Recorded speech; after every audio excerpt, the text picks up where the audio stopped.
Recording in progress. So we'll go to legal controls over employment issues. So in many countries, government have passed laws that affect the relationship between employers and employees.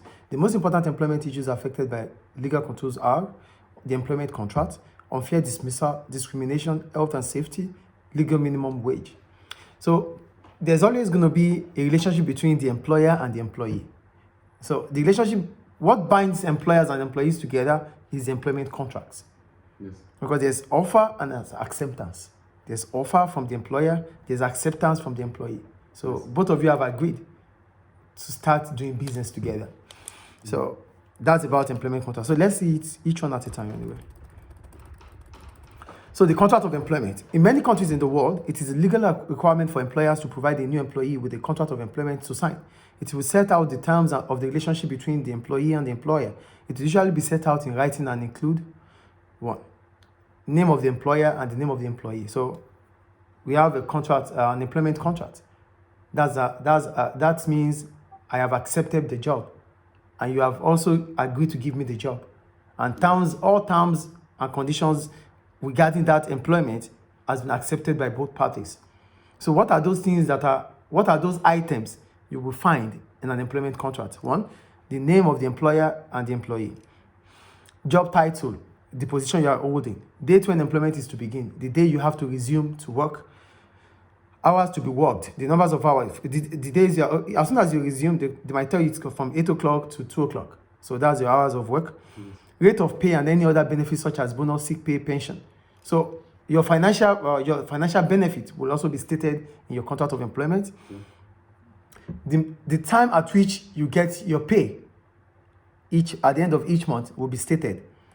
Your holiday entitlement, if there's any, you will get it. Amount of notice that the employer or the employee must give to end the employment. So you have to give leave notice. Like, oh, you think about leaving the job, maybe next month. You have to tell them beforehand. So that means maybe 1 month before you leave. If you are leaving in February, you have to inform them in December. You have to inform them in December because you want to leave in February. So it depends on the terms and conditions of the contract though. Yeah.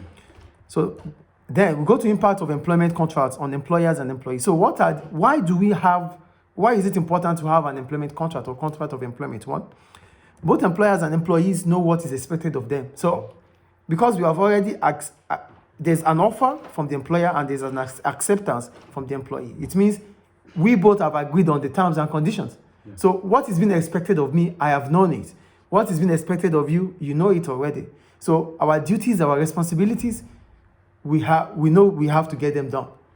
So that's one of the reasons why it is important to have an employment contract. Yes. Because whenever there's a fault, the first thing they ask you is, didn't you see it in your contract or your employment contract? Oh, we didn't agree. Okay. Two, it provides some security of employment to the employee. Because when I first started job, the first thing I always want to figure out is my contract. My contract, where's my contract? Because my contract is a form of security for me that, I am with this organization from this period to that period. But these days I might not think about it, but then I always think about it because it is important. That shows that makes me to be secured. Yes. Without a contract, I might be kicked out any moment from now. But if I have an employment contract, my mind is at peace. I know I'm working with that organization for that specific period of time. Yes. Three, if the employee does not meet the conditions of the contract, then legal dismissal is allowed. So based on the terms and conditions of the contract, if you are faulty, it will be stated based on the contract terms, then you can be dismissed. But if whatever case it might be, that you are being dismissed without any item in the employment contract, it is unfair dismissal. Mm-hmm. So you might take the company to court.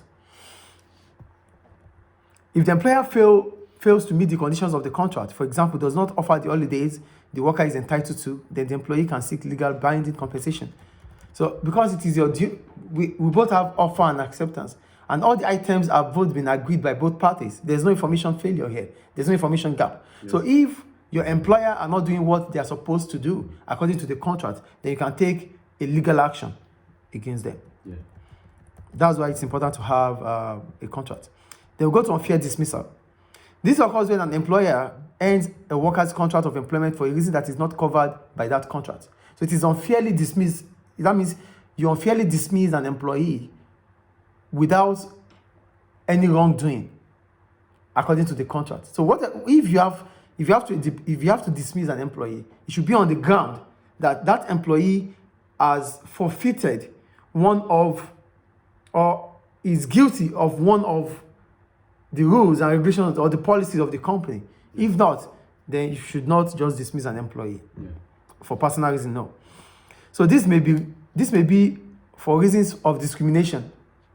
So, or it might be that the employer wants to reduce worker numbers but does not want to pay redundancy compensation. Unfair dismissal is illegal in many countries, and the worker has the right either to compensation or to be offered their previous job back by taking the case to an industrial tribunal. So an industrial tribunal is the type of law court that makes a judgment on disagreement between companies and employees. So for unfair dismissal, if it is unfair, you can take legal action. If you are a part of the trade union, then it becomes easier. And if not, you can take them to the industrial court. For the industrial court, this is where they make judgment on cases between employers and employees.